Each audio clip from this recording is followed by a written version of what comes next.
Hello guys, UGC net class में आपका स्वागत है। आज हम लोग एजुकेशनल स्टडीज लेक्चर 2 पेपर 2 के बारे में अध्ययन करेंगे। उसमें लेक्चर 1 में हम बताए गए थे शिक्षा क्या है। अब अपन बात करेंगे दर्शन क्या है।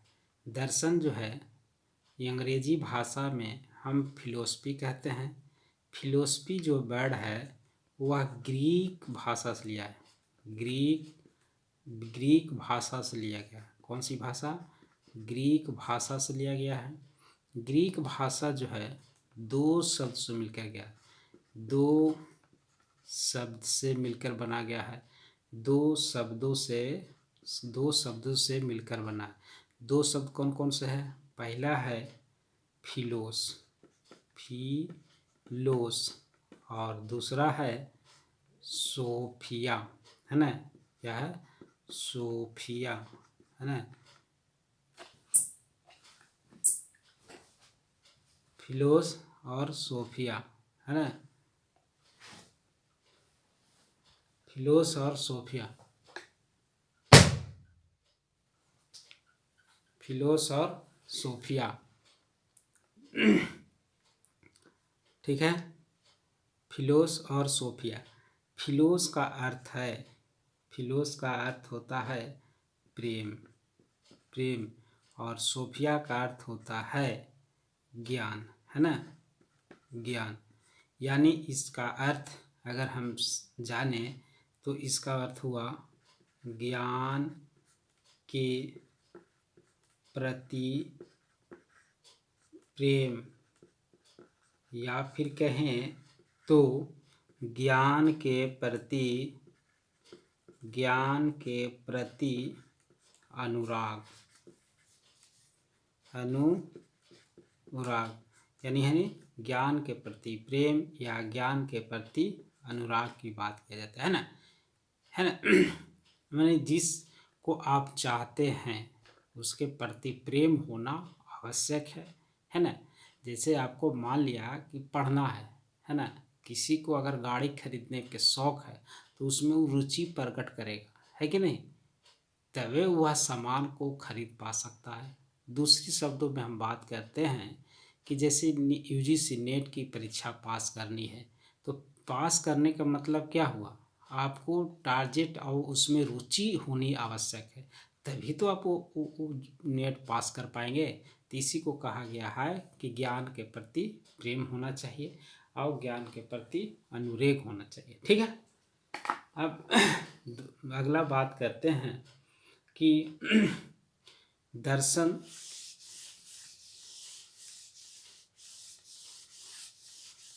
दर्शन जो है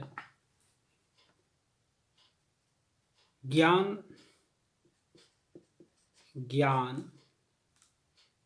तथा सत्य की खोज करना और उसके वास्तविक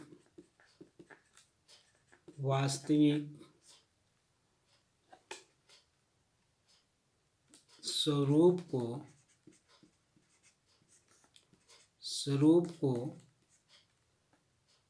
प्रयोग करने वाले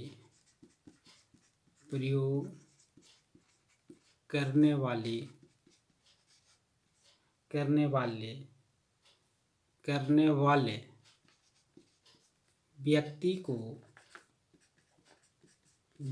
को दार्शनिक कहा जाता है ना। दार्शनिक किसे कहते हैं?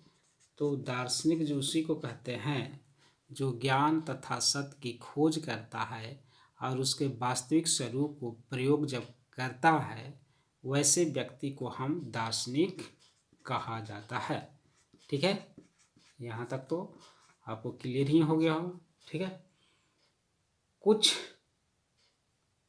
विद्वानों का मत है, जैसे विद्वान में पहला आता है मत।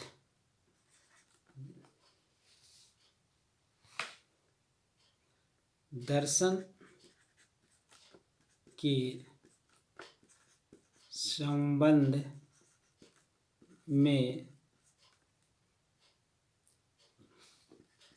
कुछ प्रमुख विद्वानों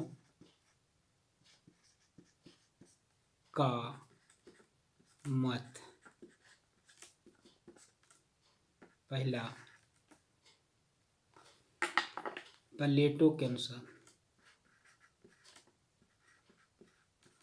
प्लेटो ने क्या दिया देख लेते हैं। ठीक है, जो व्यक्ति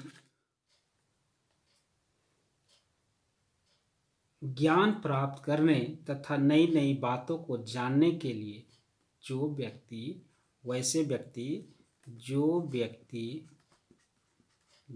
व्यक्ति ज्ञान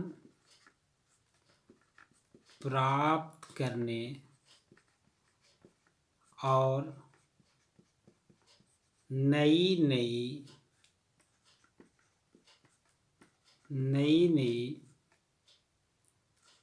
बातों को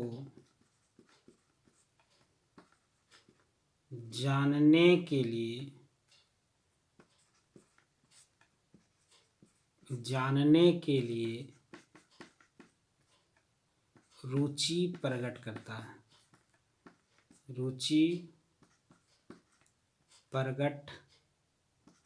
करता है तथा कभी भी संतुष्ट नहीं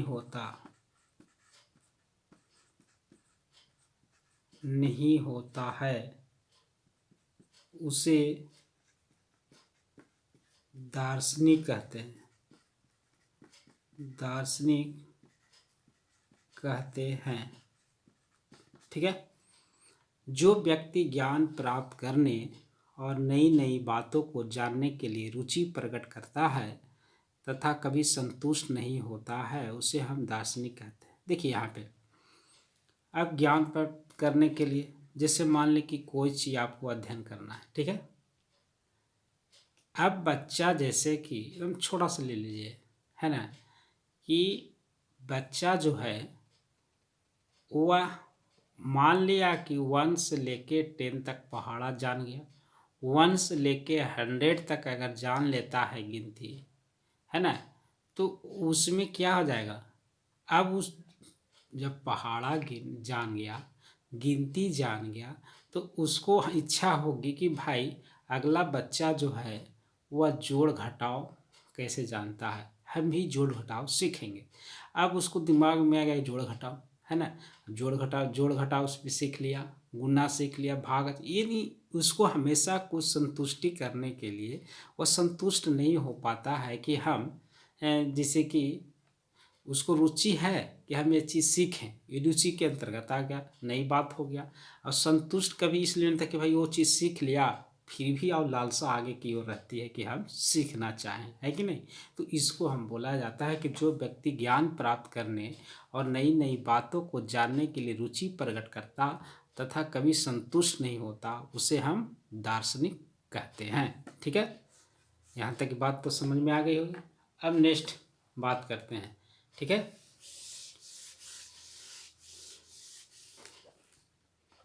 अब बात करते हैं, है ना, प्लेटो के अनुसार हो गया। अब दूसरी बात आती है दूसरे महोदय के अनुसार,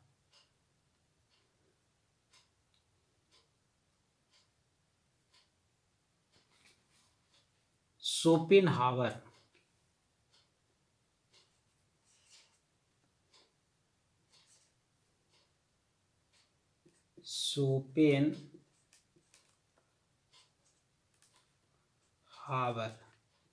ये कहते हैं कि संसार का प्रत्येक व्यक्ति जन्मजात दार्शनिक होता है। संसार का जो प्रत्येक व्यक्ति होता है ना, प्रत्येक व्यक्ति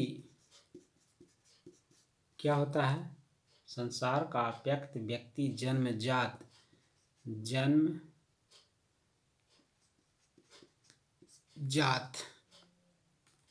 दार्शनिक होता है ना।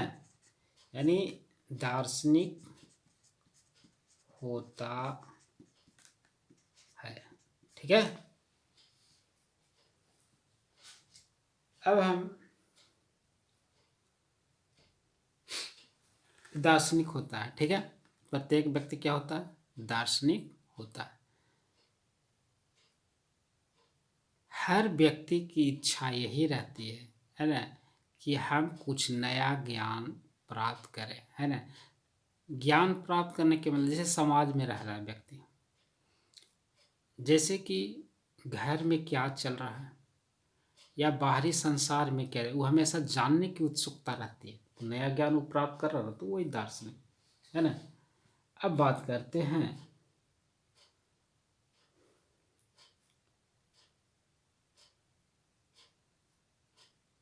एक और, हम ले लेते हैं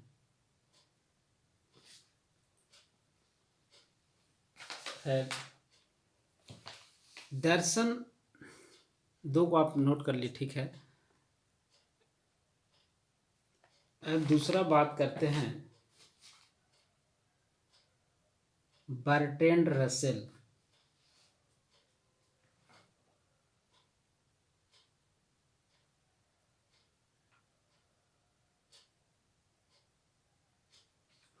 बर्ट्रैंड रसेल।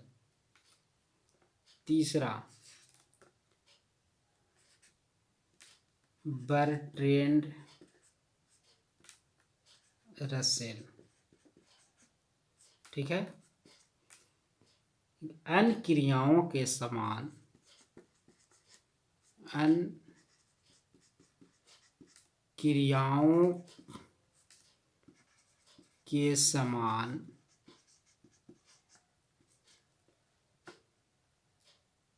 दर्शन का मुख्य उद्देश्य, दर्शन का मुख्य उद्देश्य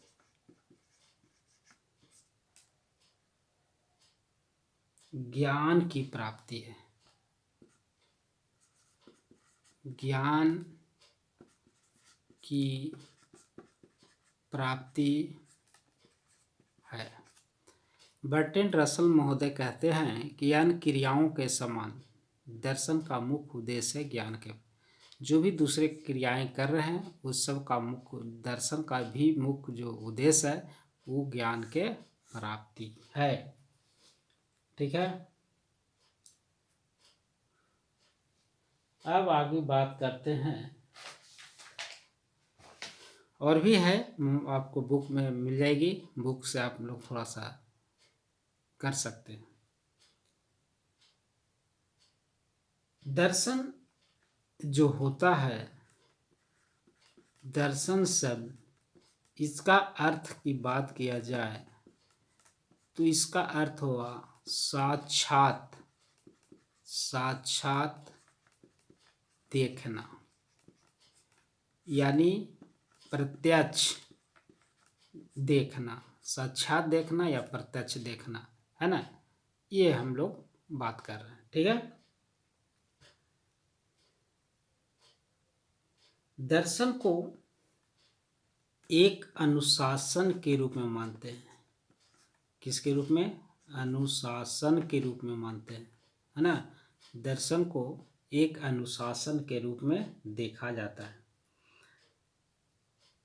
प्राचीन जगत की बात की जाए, पहले जो प्राचीन जगत था, प्राचीन जगत, है ना, तो प्राचीन जगत में पहले विज्ञान के अध्ययन, जो विज्ञान का अध्ययन किया जाता था, जो विज्ञान का जो अध्ययन किया जाता था, विज्ञान का अध्ययन, विज्ञान का अध्ययन किया जाता था, वह दर्शन के अंतर्गत आता था। किसके अंतर्गत आता था? दर्शन के अंतर्गत, दर्शन के अंतर्गत। लेकिन अब क्या हो गया, आधुनिक युग में विज्ञान, आधुनिक युग में जो हुआ, आधुनिक युग की बात किया जाए तो आधुनिक युग में विज्ञान विषय को दर्शन से हटाकर अलग कर दिया गया है कि नहीं। चलिए अगले पेज पर बात करते हैं। पहले था, आधुनिक युग में जो था, आधुनिक युग, आधुनिक युग में जो था ये दर्श जो था विज्ञान जो है विषय था, विज्ञान विषय है ना, विज्ञान विषय को साथ था, तो विज्ञान विषय को इसको दर्शन से हटा दिया गया है ना, दर्शन से हटाकर अलग कर दिया, हटाया है ना, दर्शन को हटाया। अब फिलोसफी जो वर्ड हुआ, जो फिलोसफी बोलते हैं, ये फिलोसफी जो वर्ड हुआ ये सर्वप्रथम किसने दिया, सर्वप्रथम जो दिए थे इन्हों दिए थे पेरी पेरीपक्लिज है ना, पेरीपक्लिज है ना, इन्होंने दिया था है ना। यानी इन्होंने कहा था कि पाश्चात्य जगत में दर्शन का अर्थ जीवन के विभिन्न पक्षों संबंधी ज्ञान की खोज करना है, जबकि भारतीय जगत में दर्शन का अर्थ जो है अनुभूति है ना, अनुभूति का विषय रहा है तथा इसी अनुभूति के द्वारा अंतिम लक्ष्य की प्राप्ति भी इसी विषय के अंतर्गत किया गया है। दार्शनिक चिंतन को मानव की मूल प्रवृत्ति, दार्शनिक जो चिंतन है, दार्शनिक चिंतन है ना, दार्शनिक चिंतन की बात की जाए तो दार्शनिक चिंतन की जो मूल चिंतन जो था मानव की मूल प्रवृत्ति माना गया। क्या माना गया, मानव की मूल प्रवृत्ति माना गया है ना, प्रवृत्ति माना गया, मानव की मूल प्रवृत्ति। दर्शन के अंतर्गत प्रत्येक व्यक्ति की कोई न कोई जीवन दृष्टि, जीवन मूल, उसका कोई आधार होता है ना, जब तक वह आधार नहीं होगा तब तक वह सीख पाएगा नहीं है ना।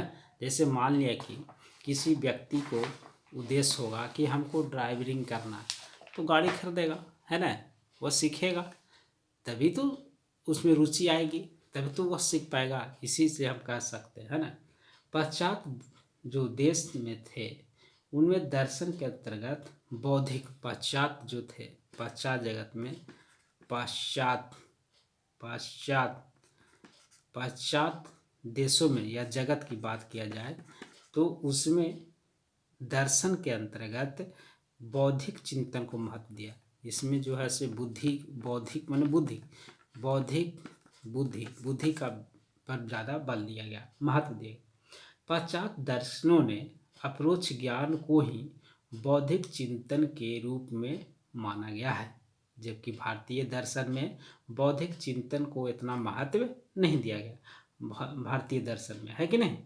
समान रूप से अगर देखा जाए तो दर्शन एक अनुशासन है ना, दर्शन एक अनुशासन है जिसके माध्यम से सत्य, शिवम, सुंदरम पर पहुंचा जाता है ना। पाश्चात्य भारतीय दर्शन की अनेक शाखाएं हैं जो यथार्थ, सत्य तथा वस्तु के बारे में वर्णन किया जाता है। प्राचीन काल में ही दर्शन शब्द का प्रयोग होता आया है। दर्शन जो है प्राचीन काल से ही होता है। इस दर्शन शब्द का अर्थ हम जिस ढंग से सोचते हैं, जिस तरह से अपनी राय देते हैं वो हमारे दर्शन का प्रतीक होता है ना, वही दर्शन हुआ। जैसे जिस ढंग से आदमी मनुष्य सोचता है, जिस तरह से अपनी राय देता है, वह हमारे दर्शन का यह सिंबल है कि नहीं। आधुनिक दर्शन शास्त्र में किसी भी प्रत्याशी अवधारणा का आलोचनात्मक विश्लेषण प्रस्तुत करना प्रमुख उद्देश्य होता है। जॉन डीवी कहते हैं, क्या कहते हैं, अगले पेज पे चलते हैं। जॉन डीवी कहते हैं, जॉन डीवी कहते हैं, जब भी दर्शन की गंभीरता से, जब भी दर्शन की गंभीरता से चिंतन करेंगे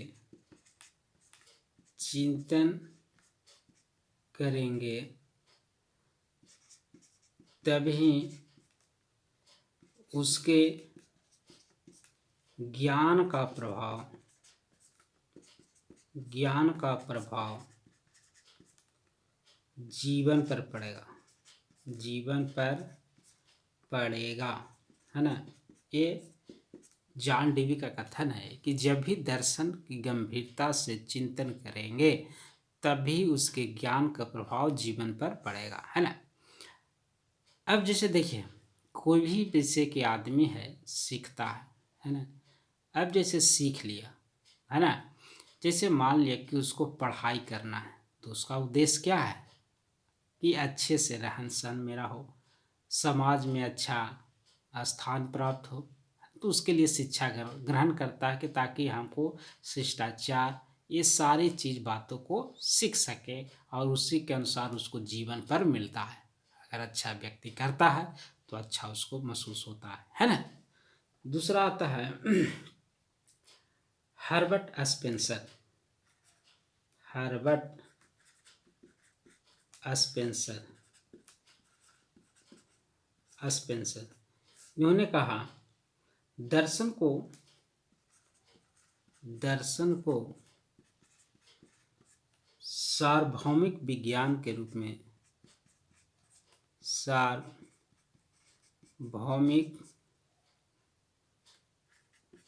विज्ञान के रूप में हर एक से संबंधित मानते हैं, हर एक से संबंधित मानते हैं,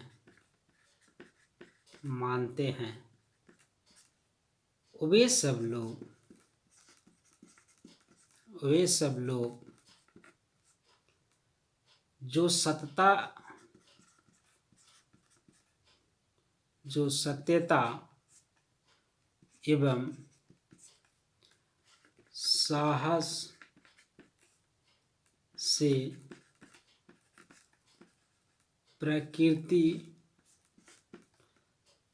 मनुष्य, ब्रह्मांड इत्यादि के रहस्यों को जानने का प्रयास करते हैं,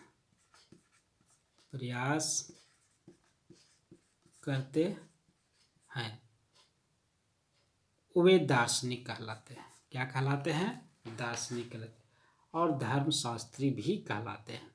हर्बर्ट स्पेंसर ने कहा कि दर्शन को सार्वभौमिक विज्ञान के रूप में, सार्वभौमिक विज्ञान के रूप में हर एक से संबंधित माना जाता है या मानते हैं, हर एक से संबंधित मानते हैं वे सब लोग जो सत्यता एवं साहस से प्रकृति, मनुष्य, ब्रह्मांड इत्यादि के रहस्य जानने का प्रयास करते हैं, उसी को हम बोला जाता है कि दार्शनिक है। अब ये देखिए, अब सत्य है ना, जैसे मान लिया कि सत्य है, अब दिमाग में आ गया है कि यह बना किससे है। कोई वस्तु आपने पढ़ा होगा, है ना, तो उसमें जानते हो कि ये भाई बना किससे। तो बना जो है उसमें आपको पता होना चाहिए कि भाई क्या बना है, उसमें एक तत्व है कि नहीं। ये सारा जो है सेल से बना है, मनुष्य का निर्माण करना तो सेल से बना है। तो सेल कहता है ना, वो सेल के समझने की कोशिश करता है आखिर आदमी आया कहाँ से, ये सब जानने की, है ना, ब्रह्मांड के रहस्य को जानने का प्रयास करते हैं कि आखिर ये चीज होगा कैसे, है कि नहीं। अब आगे बात करते हैं। दूसरा बात है दर्शन के तत्व, है ना, दर्शन के तत्व। दर्शन के 4 तत्व, कितना तत्व? दर्शन के 4 तत्व होते हैं। पहला तत्व मीमांसा, दूसरा है ज्ञान मीमांसा, ज्ञान मीमांसा। तीसरा है मूल मीमांसा, है ना। और चौथा है तर्क मीमांसा, मीमांसा। ठीक है। अब तत्व मीमांसा के बारे में हम लोग जान लेते हैं। तत्व मीमांसा को, इसको सत्य का प्रकाश कहा जाता है। सत्य का प्रकाश, कभी कभी मिलान में पूछ लिया जाता है, सत्य का प्रकाश। ये जो है ज्ञान स्वरूप, ज्ञान से संबंधित, ज्ञान स्वरूप। ठीक है। और इसका जो है मूल मीमांसा, ज्ञान के चयन के मानक, ज्ञान के चयन के मानक। ठीक है। और तर्क मीमांसा की बात कहते हैं ज्ञान प्राप्त करने के साधन, ज्ञान प्राप्त करने के साधन, है ना, साधन, है ना। चलिए अब हम बात करते हैं कि बारी बारी से। तर्क यानी दर्शन के तत्वों को संबंध सत्य के प्रकाश से होता है, उसको तत्व मीमांसा कहते हैं। और ज्ञान के स्वरूप से लिया जाए तो ज्ञान मीमांसा, और ज्ञान के चयन के मानक लेंगे तो मूल मीमांसा, और ज्ञान प्राप्त करने के साधन को हम तर्क मीमांसा कहते हैं। अब बारी बारी से हम लोग एक एक को अध्ययन करेंगे। ठीक है।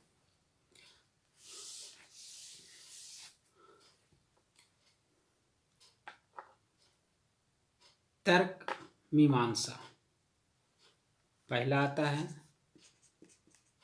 तर्क मीमांसा। ठीक है। तर्क मीमांसा जो है, इसके अंतर्गत सत्ता, इसके अंतर्गत सत्ता, यथार्थ, है ना, यथार्थ आदि का अध्ययन करते हैं। तर्क मीमांसा के अंतर्गत सत्ता, यथार्थ आदि का अध्ययन करते हैं। ये हमें बताता है, सॉरी तत्व मीमांसा, यहाँ तर्क नहीं, तत्व मीमांसा, तत्व मीमांसा यह हमें बताता है, इसमें तत्व कर लीजिएगा, तर्क मिस्टेक से हो गई है। तत्व मीमांसा के अंतर्गत सत्ता और यथार्थ आदि का अध्ययन किया जाता है। यह हमें बताता है, तत्व मीमांसा बताता है कि जो कुछ हमारे सामने है वो कहाँ तक वास्तविक है। जो सामने है ना, जो सामने है वो कहाँ तक वास्तविक है ना, कहाँ तक वास्तविक की बात करता है ना, वास्तविक है। वास्तविक मतलब रियल है। कहाँ तक आभासी तथा प्रतीत है, ये भी पता करता है। आभासी मतलब ये रियल हो गया और ये आभासी हो गया। एक आभासी, कहाँ तक आभासी। तत्व मीमांसा के अंतर्गत छात्र को क्या किया जाता है, छात्र को, है ना, वास्तविकता को समझने में या समझने की कोशिश करता है।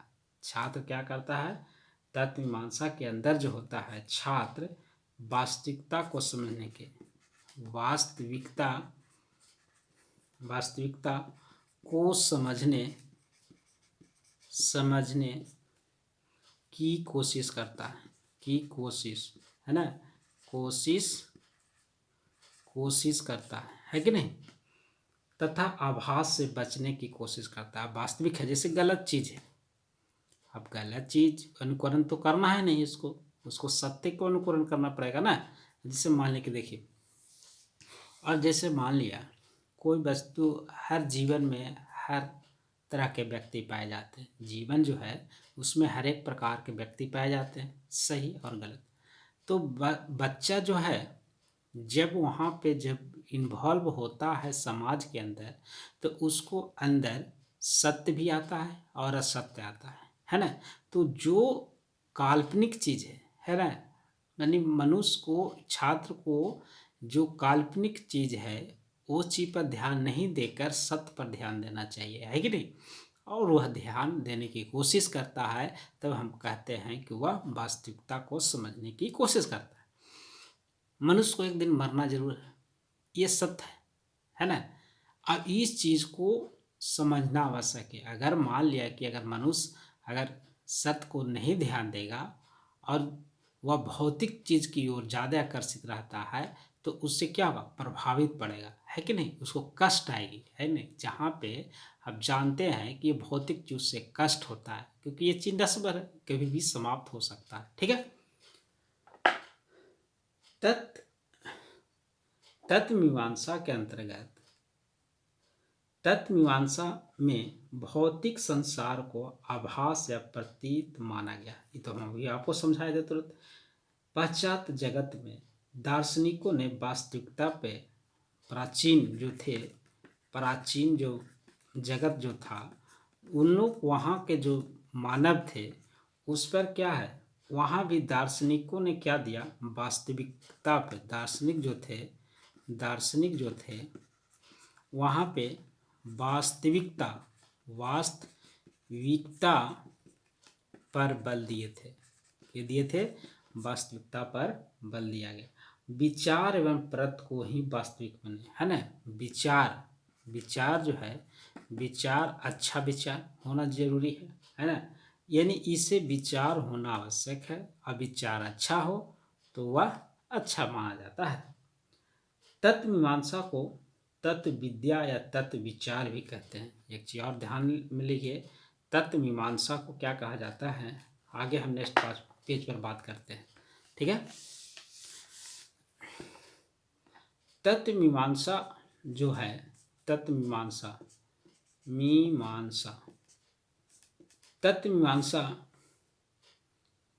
को तत्व विद्या, इसको तत्व विद्या भी कहा गया है, या कहें तो तत्व विचार भी कहा गया है, ठीक है। तत्व विद्या या तत्व विचार भी कहा गया। दर्शन में इसका क्षेत्र बहुत व्यापक है। तत्व मीमांसा का जो है दर्शन में बहुत व्यापक है। दर्शन में क्या है, दर्शन में बहुत व्यापक है, बहुत तक फैला हुआ। व्यापक मतलब बहुत तक फैला हुआ है कि नहीं, बहुत तक महत्व रखता है। जिसमें सृष्टि संबंधी तत्व ज्ञान अर्थात सृष्टि उत्पत्ति का साथ सृष्टि विज्ञान एवं सत्ता विज्ञान आता भी। जो आत्मा संबंधी तत्व या ईश्वर संबंधी तत्व का ज्ञान कराती है, अंग्रेजी में इसे मेटाफिजिक्स कहते हैं। इसको अंग्रेजी में मेटाफिजिक्स है ना, मेटाफिजिक्स कहा जाता है। मेटा का अर्थ है, मेटा का अर्थ होता है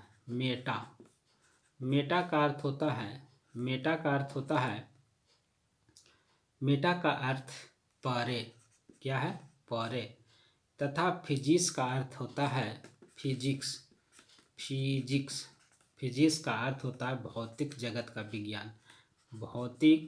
फिजिक्स का मतलब भी भौतिक होएगा, भौतिक जगत का विज्ञान, है ना, विज्ञान, ठीक है, भौतिक जगत का विज्ञान, ठीक है। भौतिक जगत का विज्ञान। इस प्रकार जो मेटाफिजिक्स जो हुआ भौतिक विज्ञान से परे, इसका जो अर्थ हुआ पूरा तरह से, इसका जो अर्थ हुआ उसको हम कहेंगे कि भौतिक विज्ञान से परे किसी और का अध्ययन, यानी इसका अर्थ है भौतिक विज्ञान से परे किसी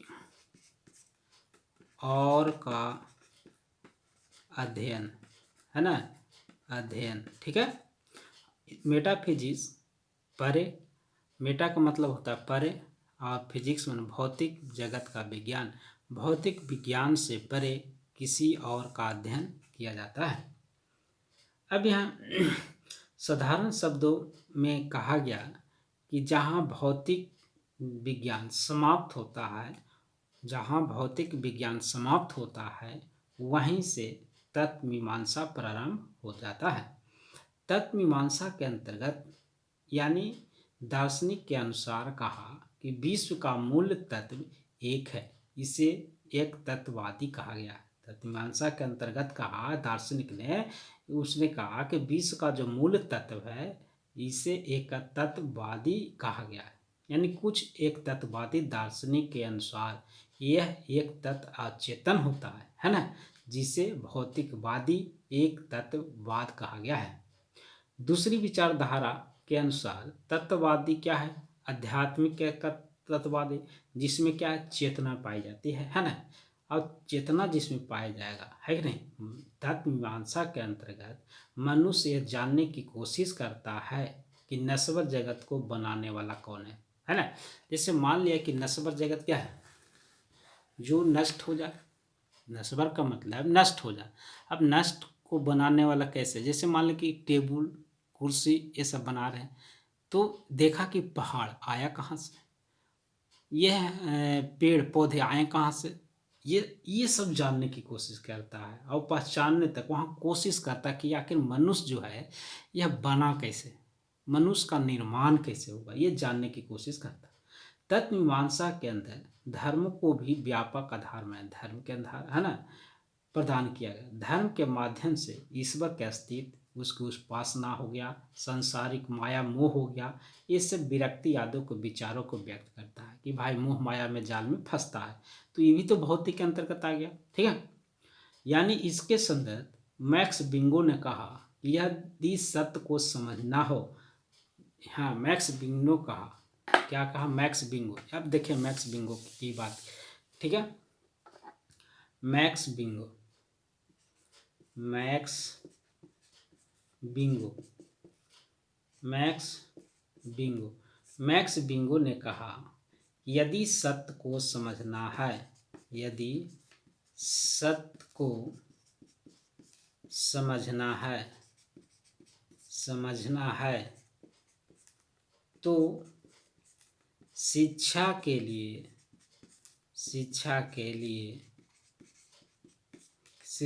लिए बुद्धि होना आवश्यक है और चिंतन होना आवश्यक है ना। चिंतन पर बल देना और आवश्यक होगा, आवश्यक होगा, ठीक है। चलिए, मैक्स बिंगो कहता है कि यदि सत्य को समझना है, किसको समझना है, सत्य को समझना है, तो जब हम सत्य को समझेंगे तो उसमें शिक्षा होना आवश्यक है और शिक्षा के लिए बुद्धि होना आवश्यक है, क्योंकि बुद्धि और चिंतन एक ऐसी प्रक्रिया है जो सत्य को समझने पर बल देती है कि नहीं। क्योंकि बुद्धि आपकी नहीं रहेगी तो समझने की शक्ति नहीं रही, है नहीं। जैसे मान लिया कि कोई कार्य करना है ना, अब उसको बुद्धि होना चाहिए।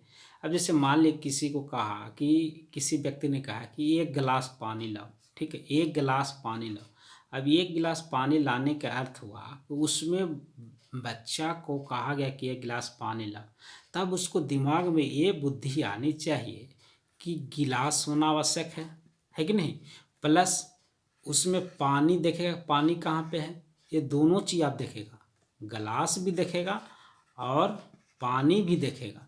अब वहाँ पे दिमाग लगाएगा कि हमको पानी जो है गिलास में भरना है, तो गिलास को पानी में मान ली बाल्टी में रखा पानी या नल में रहा पानी, तो वहाँ से पानी लाएगा, है कि नहीं। तो इसके पास ये बुद्धि होना चाहिए कि हमको जो पानी लाने की कहा गया है तो गिलास होना आवश्यक है ना, अब पानी भी होना आवश्यक है, तभी तो वो पहुँचाएगा यह व्यक्ति के पास। यानी बुद्धि और चिंतन होना आवश्यक है, तभी आप दर्शन या फिर सत्य को समझ सकेंगे, ठीक है। तत्व मीमांसा को 3 भागों में बांटा गया है। तत्व मीमांसा को 3 भागों में, तत्व मीमांसा को 3 भाग, क्या भाग, 3 भाग। पहला है प्रकृति दर्शन, प्रकृति दर्शन, और दूसरा है आत्मदर्शन, आत्म दर्शन, और तीसरा है ईश्वर दर्शन, ईश्वर दर्शन। ये 3 दर्शन आपको ध्यान में रखना है, ठीक है। अब अपन आगे की बात करेंगे नेक्स्ट क्लास में। नेक्स्ट क्लास में बात करेंगे ज्ञान मीमांसा, है ना, ज्ञान मीमांसा, है ना, ठीक है। आई होप कि आपको अच्छे से समझ आया होगा, फिर भी समझने की कोशिश करेंगे, है ना। तो उसको जहाँ पे टूटिया है उस धारने की भी कोशिश करेंगे, है ना, ठीक है। तो आज तक क्लास यहीं, लाइक करें, सब्सक्राइब करें, धन्यवाद।